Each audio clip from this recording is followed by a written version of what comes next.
वक्त की भी अपनी एक जुबान होती है और सुंदरपुर की घड़ियों में वो जुबान अब खामोश हो चुकी थी। पूस की वो रात किसी आम रात जैसी नहीं थी। वो एक बद्दुआ थी जो सदियों पहले किसी ने इस जमीन को दी थी। आसमान से ओस नहीं बल्कि एक जहरीली ठंड बरस रही थी। घना सफेद कोहरा पूरे गांव पर ऐसे लिपटा हुआ था जैसे किसी ने मरे हुए जिस्म पर सफेद कफन उड़ा दिया हो। हवा इतनी भारी थी कि सांस लेने में भी फेफड़ों को मेहनत करनी पड़ रही थी। सन्नाटा इतना गहरा, इतना जानलेवा था कि अगर एक सूखा पत्ता भी पेड़ से टूटकर गिरे तो उसकी आवाज किसी धमाके जैसी लगे। सिर्फ एक ही आवाज थी जो इस खामोशी से बगावत कर रही थी। वो थी दूर कहीं से आते हुए आवारा कुत्तों के रोने की आवाज। वो रोना किसी भूख का नहीं था, वो चेतावनी थी। वो कुछ ऐसा देख रहे थे जो इंसानी आंखों से ओझल था। गांव के बस स्टैंड के पास जो अब वीरान पड़ा था, एक टीन की छत वाली छोटी सी दुकान थी। दुकान के बाहर एक अलाव जल रहा था। लकड़ियां चटक रही थीं और लपटें हवा के झोंकों से इधर उधर नाच रही थीं। अलाव के चारों तरफ लोग बैठे थे, लेकिन फिर भी उनके हाथ कांप रहे थे। ये कंपकपी ठंड की वजह से कम और खौफ की वजह से ज्यादा थी। काका, क्या आपको लगता है लखा जिंदा होगा? जिंदा? बिरजू बेटा, मौत सिर्फ वो नहीं होती जब सांस रुक जाए। मौत वो भी होती है जब रूह जिस्म छोड़ दे पर जिस्म चलता रहे। लखा कल रात अपनी गाय ढूंढने गया था ना। मैंने कहा था, लखा, अगर तू उस सरहद के पार गया तो वापस सिर्फ तेरा नाम आएगा, तू नहीं। अपशकुन, देखो आग भी चाय नहीं पी रही आज। काका, आपको पता है ना आज क्या है? आज अमावस है। मेरी दादी कहती थी कि जब चांद आसमान से गायब होता है तो सिंगा हवेली की मालकिन, वो नर्तकी चंद्रमुखी, अपनी नींद से जागती है। आज की रात हवा का रुख हवेली से गांव की तरफ होता है। सुना है आज भी वो अपनी टूटी हुई पायल पहनती है। अरे बस करो दीनू भाई, क्यों डरा रहे हो? हम सब जानते हैं वहां क्या होता है, लेकिन वो हवेली अब खंडहर है। वहां कोई नहीं रहता, सिर्फ चमगादड़ और सांप है वहां। सांप? रघु, सांप सिर्फ काटते हैं, जान लेते हैं, लेकिन वो हवेली, वो जान नहीं लेती, वो यादों को पी जाती है। तुम्हें याद नहीं, 10 साल पहले वो इंस्पेक्टर आया था, कहता था मैं भूतों को गिरफ्तार करूंगा। अगली सुबह वो इंस्पेक्टर हवेली के आंगन में बैठकर हवा में सितार बजा रहा था। पागल हो गया था वो। आज भी पागल खाने में दीवारें खुरचता है।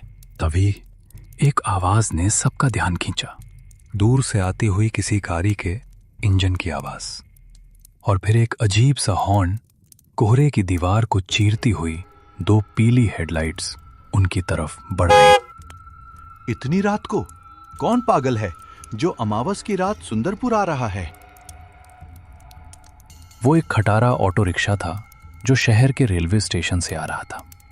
रास्ता उबड़ खाबड़ था और हर गड्ढे पर ऑटो ऐसे उछलता था जैसे उसके पुर्जे बिखर जाएंगे। ऑटो के अंदर 2 नौजवान बैठे थे, विक्रम और सुमित। दोनों की उम्र करीब 28-30 साल रही होगी। शहर के महंगे कपड़े पहने थे जो इस देहाती माहौल में अजीब लग रहे थे। विक्रम खिड़की से बाहर देख रहा था। बाहर सिवाय अंधेरे और कोहरे के कुछ नहीं था।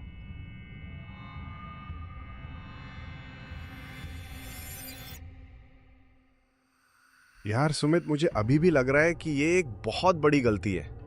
6 साल, पूरे 6 साल हो गए हमें यहां से गए हुए। तेरा वो बैक टू रूट्स वाला भाषण सुनने में अच्छा था, लेकिन हकीकत देख रहा है, यहां सड़क तक नहीं है, नेटवर्क भी गायब है। अगर हमें कुछ हो गया तो एम्बुलेंस भी सुबह तक नहीं पहुंचेगी। अरे विक्की भाई, तू हमेशा नेगेटिव ही सोचता है। देख, शहर के शोर से कितना सुकून है यहाँ।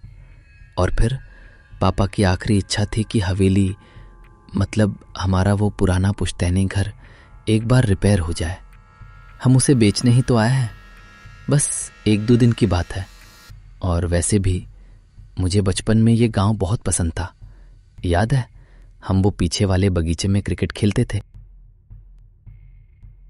हाँ याद है, और मुझे ये भी याद है कि शाम के 6 बजते ही दादी हमें घर के अंदर खींच लेती थी, कहती थी हवा बदल गई है। तभी ऑटो वाले ने अचानक ब्रेक मारा। ऑटो एक झटके के साथ रुका। विक्रम का सिर रॉड से टकराते टकराते बचा। अरे भाई देख के चलाओ, क्या हुआ, गाड़ी क्यों रोक दी? साहब माफ करना, लेकिन मेरा ऑटो इससे आगे नहीं जाएगा। विक्रम ने सुमित की तरफ देखा। सुमित के चेहरे पर भी थोड़ी घबराहट आ गई थी। ऑटो वाले ने उनका सामान, 2 बैग जल्दी जल्दी सड़क पर उतारा। वो सामने देखिए, कोहरे के बीच वो सिंगा हवेली है। आज की रात उस रास्ते से गुजरना मतलब अपनी मौत को दावत देना है। पैसे आप आधे दे देना, पर मैं आगे नहीं जाऊंगा। क्या? अभी तो गांव का मोड़ आया है। हमारा घर तो वो पीपल के पेड़ के उस पार है। यहाँ बीच जंगल में कैसे उतरेंगे हम? एक सलाह मानिए साहब, अगर रास्ते में कोई आवाज आए, कोई आपको नाम से पुकारे या कोई सुरीला गाना सुनाई दे तो रुकना मत, बस चलते रहना, पीछे मुड़कर मत देखना। इससे पहले कि विक्रम कुछ और पूछता, ऑटो वाले ने किक मारी। ऑटो घर घर आया और फिर इतनी तेजी से यूटर्न लेकर भागा जैसे उसके पीछे कोई शैतान पड़ा हो। धूल और धुएं के गुबार में विक्रम और सुमित अकेले रह गए।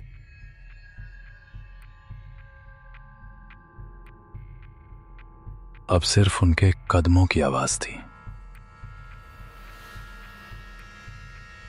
दोनों दोस्त अपने अपने बैग टांगे आगे बढ़ रहे थे। कोहरा इतना घना था कि हवा में एक अजीब सी गंध थी, जैसे पुराने बंद कमरे की बासी हवा और रात की रानी के फूलों की बहुत तेज नशीली महक। वो ऑटो वाला कुछ ज्यादा ही ड्रामा कर रहा था ना? वैसे तुझे वो बचपन की कहानी याद है जो काका सुनाते थे कि उस हवेली में एक तवायफ रहती थी, चंद्रमुखी, जो अपने प्रेमी के इंतजार में गाते गाते मर गई। सुमित चुप रहे, तुझे पता है ना मुझे इन सब बातों से नफरत है। कहानियां सिर्फ बच्चों को डराने के लिए होती हैं ताकि वो जल्दी सो जाएं। अचानक हवा रुकी, पेड़ों के पत्ते हिलना बंद हो गए। सन्नाटा इतना गहरा हो गया कि उनके कानों में सीटी बजने लगी। तभी सुमित रुका। विक्की रुक। क्या हुआ, चलना जल्दी। तूने सुना? क्या? किसी के चलने की आवाज थी। कोई हमारे पीछे चल रहा था, बिल्कुल हमारे कदमों के साथ। कोई नहीं है सुमित, ये सिर्फ तेरा वहम है, और ये सूखे पत्ते हैं, हवा से उड़ रहे होंगे। नहीं यार, मुझे लगा जैसे किसी ने मेरा नाम फुसफुसाया, सुमित। बस अब एक शब्द और नहीं। तूने हॉरर फिल्में ज्यादा देख ली हैं। देख, सामने गेट दिख रहा है, हम घर पहुंच गए। सामने अंधेरे में लिपटा हुआ उनका पुश्तैनी घर खड़ा था। यह घर कभी आलीशान रहा होगा, लेकिन आज ये किसी बूढ़े बीमार जानवर जैसा लग रहा था। दीवारों का प्लास्टर उखड़ चुका था, लोहे के गेट पर जंग की मोटी परत थी, और घर के ठीक पीछे लगभग 200 मीटर की दूरी पर जंगल के बीचों बीच सिंगा हवेली का काला साया खड़ा था। हवेली की खिड़कियां टूटी हुई थीं, जो अंधेरे में किसी खोपड़ी की खाली आंखों जैसी लग रही थीं। जैसे ही उन्होंने गेट खोला, एक लालटेन की रोशनी उनकी तरफ पड़ी।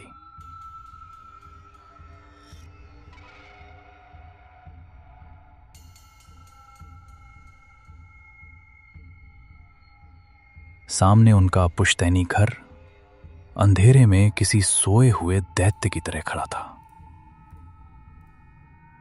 बरामदे में एक लालटेन टंगी थी, जिसकी लौ हवा से जूझ रही थी। उसकी मध्यम रोशनी में एक साया हिला।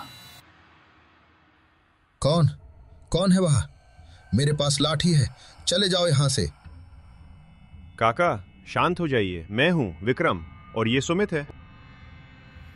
छोटी मालिक, विक्रम बेटा, हे भगवान।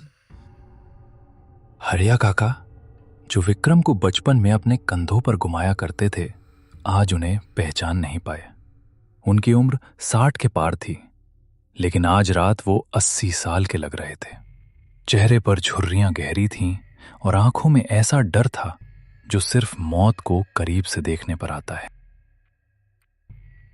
तुम लोग इतनी रात को? मैंने खत में साफ साफ लिखा था सूरज ढलने से पहले आ जाना। तुम लोगों को अंदाजा भी है कि तुम किस वक्त इस घर की दहलीज पर खड़े हो? अरे काका रिलैक्स कीजिए, ट्रेन लेट थी, फिर ऑटो वाले ने नखरे किए, अब हम आ गए हैं ना। चलिए अंदर चलिए, बाहर बहुत ठंड है। ठंड नहीं है सुमित, ये उसकी सांसें हैं। जल्दी जल्दी अंदर चलो, और खबरदार पीछे मुड़कर मत देखना, चाहे कोई भी आवाज आए।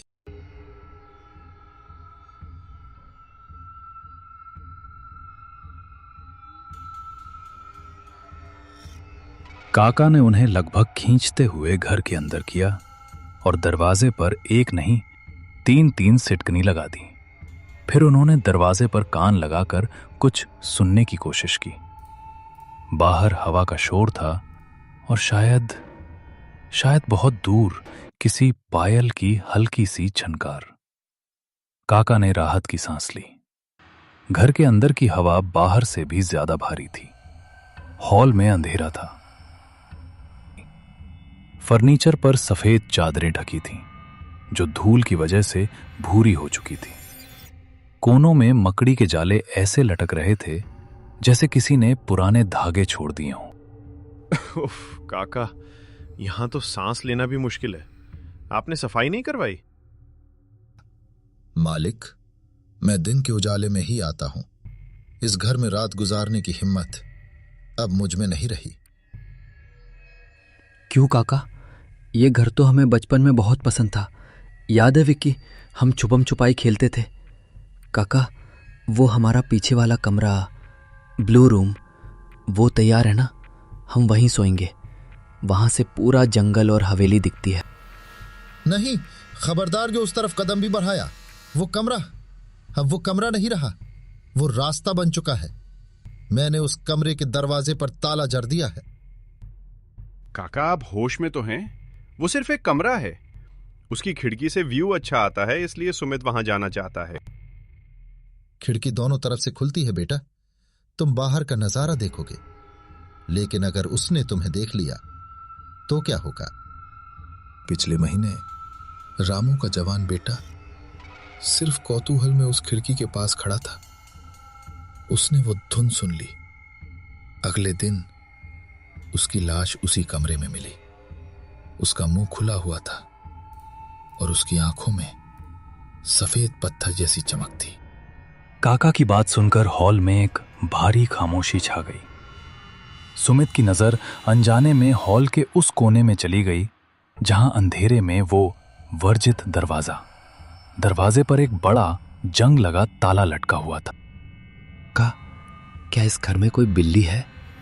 मुझे लगा जैसे किसी के नाखूनों से लकड़ी खुरचने की आवाज आ रही है उस बंद कमरे की तरफ से।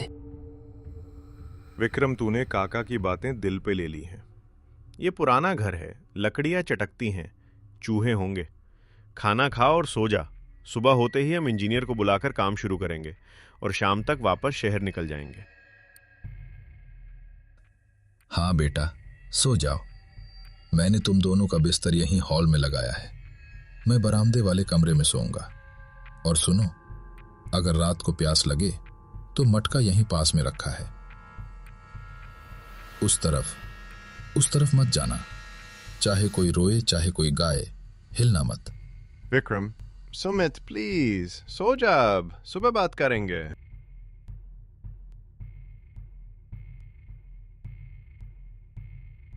रात गहरी हो चुकी थी। विक्रम अपनी थकान की वजह से तुरंत सो गया। उसकी खर्राटों की हल्की आवाज हॉल में गूंज रही थी। लेकिन सुमित अपनी रजाई में लेटा छत को घूर रहा था। उसकी आंखों में नींद का नामो निशान नहीं था। उसे एक अजीब सी बेचैनी हो रही थी, जैसे उसके शरीर के अंदर चींटियां रेंग रही हों। वो बार बार करवट बदल रहा था। उसकी नजरें न चाहते हुए भी अंधेरे में उस ताले वाले दरवाजे पर जाकर टिक जाती थीं। तभी हवा का रुख बदला। वो आवाज, वो धुन शुरू हो गई। पहले बहुत धीमी, जैसे कोई कान में फुसफुसा रहा हो, फिर थोड़ी तेज। ये कोई साधारण संगीत नहीं था। सुमित, इतने साल कहाँ थे तुम? मेरी धुन अधूरी है, आओ इसे पूरा कर दो। नहीं, ये वहम है। विक्रम, विक्रम उठो। सुमित ने हाथ हिलाने की कोशिश की, लेकिन उसका हाथ जंग गया था। उसे लगा जैसे उसका शरीर अब उसका नहीं रहा। उसकी उंगलियां अपने आप रजाई हटाने लगीं। उसके पैर उसकी मर्जी के खिलाफ जमीन पर उतर गए। सुमित बिस्तर से खड़ा हो गया। उसकी चाल अब इंसानों वाली नहीं थी। वो किसी कटी हुई पतंग की तरह हवा के बहाव में बहता हुआ उस बंद दरवाजे की तरफ बढ़ने लगा। उसकी आंखों की पुतलियां गायब हो चुकी थीं। सिर्फ सफेदी बची थी। उसके चेहरे पर एक अजीब सी शांति भरी मुस्कान थी। वो दरवाजे के पास पहुंचा। उसने अपना हाथ उस जंग लगे ताले पर रखा। ताला, जो लोहे का था, सुमित के छूते ही बर्फ जैसा ठंडा हो गया। बिना चाबी के सिर्फ छूने भर से ताला खुल गया। जंजीरें जमीन पर गिर गईं। आवाज से विक्रम की नींद में खलल पड़ा। उसने करवट बदली। सुमित, रात के करीब 2 बज रहे थे। हॉल में अचानक तापमान गिर गया था। इतनी ठंड थी कि सांस भी धुएं की तरह बाहर निकल रही थी। इतनी ठंड क्यों है? काका, खिड़की खुली रह गई क्या?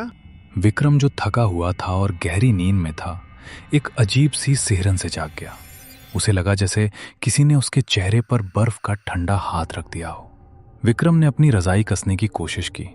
उसकी आंख खुली। बगल का बिस्तर खाली था। सुमित वहां नहीं था। सुमित, पानी पी रहे क्या? विक्रम उठ बैठा।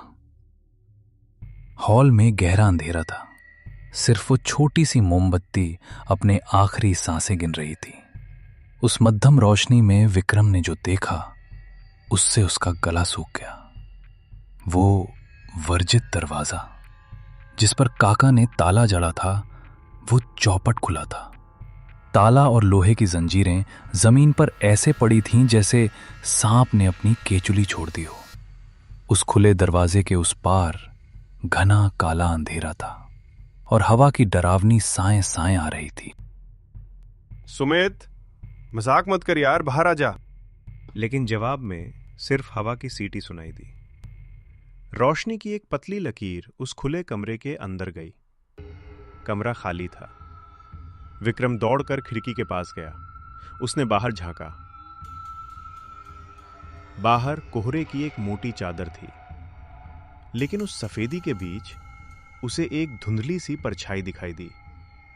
कोई था जो घर से दूर जंगल के रास्ते उस पुरानी सिंगा हवेली की तरफ बढ़ रहा था। सुमित! विक्रम चिल्लाया। उसने एक पल भी नहीं सोचा। वो खिड़की से ही कूद गया। नीचे झाड़ियां थीं। कांटों ने उसके पायजामे को फाड़ दिया। पैरों में खरोंचें आईं, लेकिन विक्रम को दर्द महसूस नहीं हो रहा था। उसके दिमाग में बस एक ही चीज थी, अपने दोस्त को रोकना। कोहरा इतना घना था कि 10 कदम आगे देख पाना भी मुश्किल था। विक्रम सुमित के पैरों के निशान ढूंढ रहा था। गीली मिट्टी पर नंगे पैरों के निशान थे, लेकिन सुमित, या वो चीज जो सुमित के शरीर में थी, वो रुक नहीं रही थी। सुमित की चाल अजीब थी। वो चल नहीं रहा था। वो जैसे हवा में तैर रहा था। उसके हाथ शरीर के बगल में बेजान लटके थे और सिर एक तरफ झुका हुआ था। जंगल विक्रम को रोकने की कोशिश कर रहा था। विक्रम का दिल जोर जोर से धड़क रहा था। तभी उसकी टॉर्च की रोशनी सामने पड़ी। विक्रम सिंगा हवेली के मुख्य द्वार के पास पहुंच चुका था। हवेली का गेट लोहे का बना था।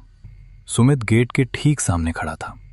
उसका चेहरा गेट की तरफ था, विक्रम की तरफ पीठ। सुमित रुक जा भाई, वहां आगे खाई है, गिर जाएगा। पागल हो गया है क्या? मैंने कितनी आवाजें दी, सुनता क्यों नहीं? आ गए तुम? इतनी देर क्यों कर दी? महफिल सज चुकी है, बस साज की कमी है।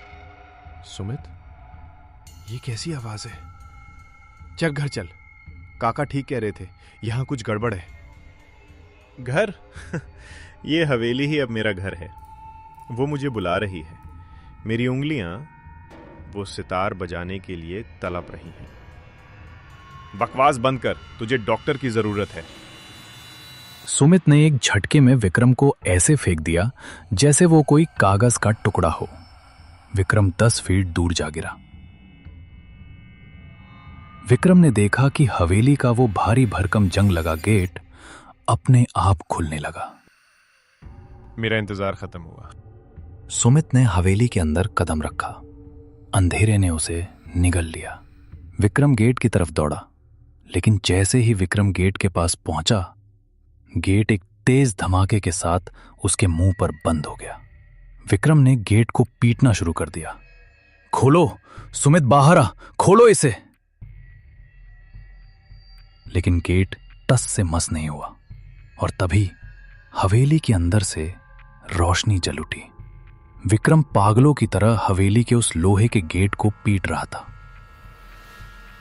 अंदर सुमित गायब हो चुका था और बाहर विक्रम अपनी सांसों से लड़ रहा था।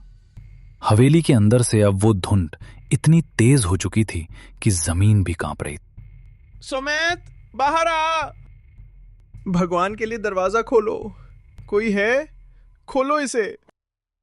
तभी बिजली कड़की।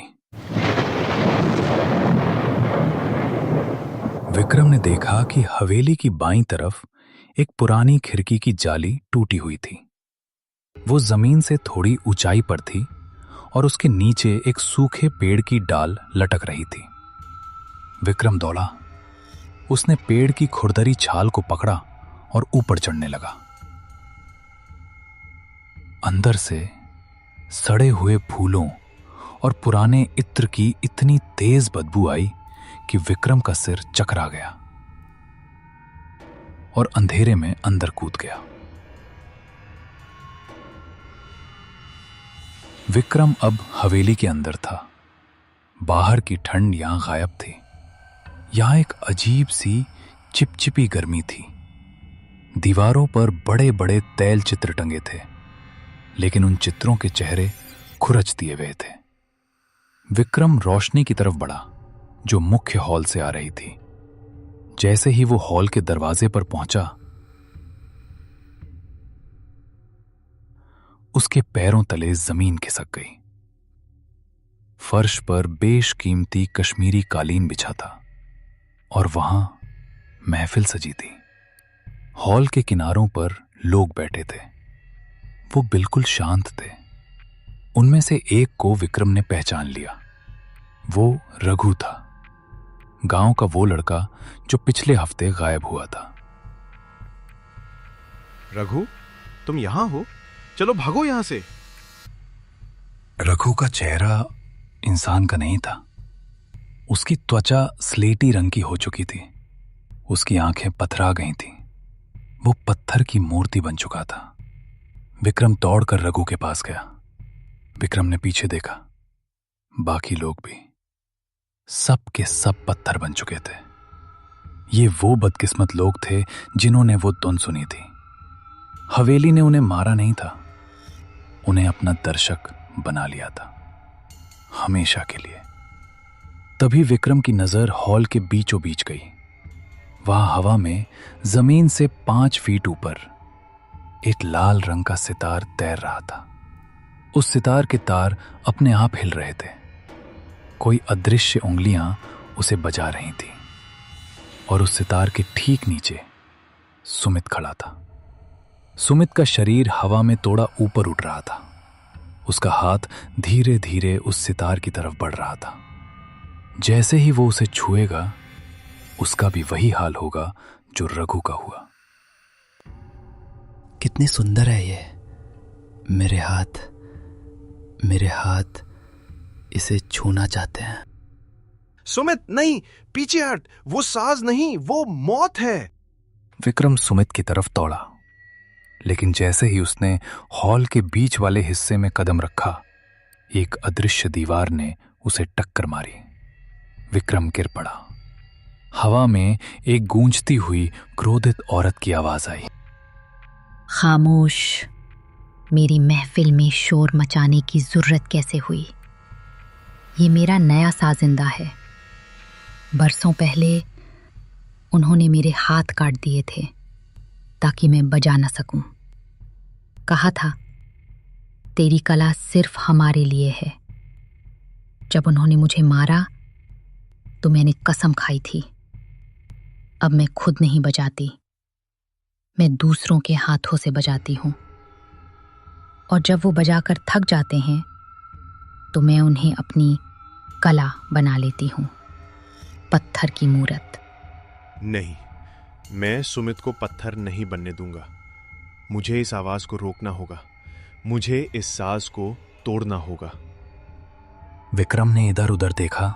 हॉल की छत बहुत ऊंची थी और ठीक उस तैरते हुए सितार के ऊपर एक विशाल लोहे का झूमर लटक रहा था। उसकी रस्सी पुरानी थी और दीवार के कोने में एक खूंटी से बंधी थी। वक्त बहुत कम था। सुमित, मैं तुझे कुछ नहीं होने दूंगा। विक्रम ने इधर उधर देखा। हॉल की छत बहुत ऊंची थी और ठीक उस तैरते हुए सितार के ऊपर एक विशाल लोहे का झूमर लटक रहा था।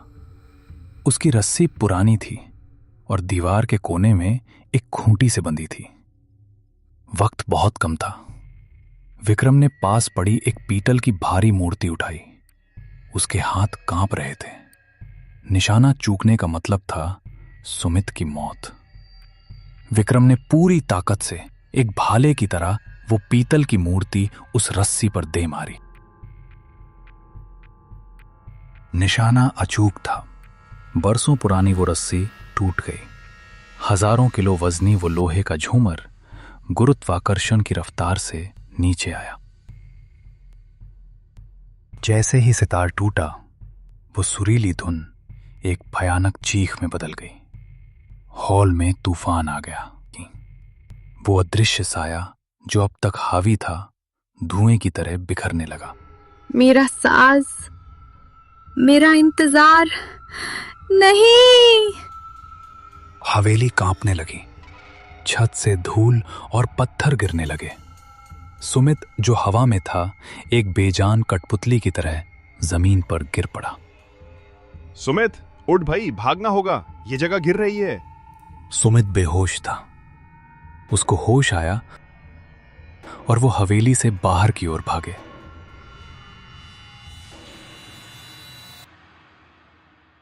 जैसे ही वो बाहर आए, धूल का एक विशाल गुबार उठा और फिर सब कुछ शांत हो गया। विक्रम और सुमित वहां से भागते हुए जंगल से घर की तरफ भागे।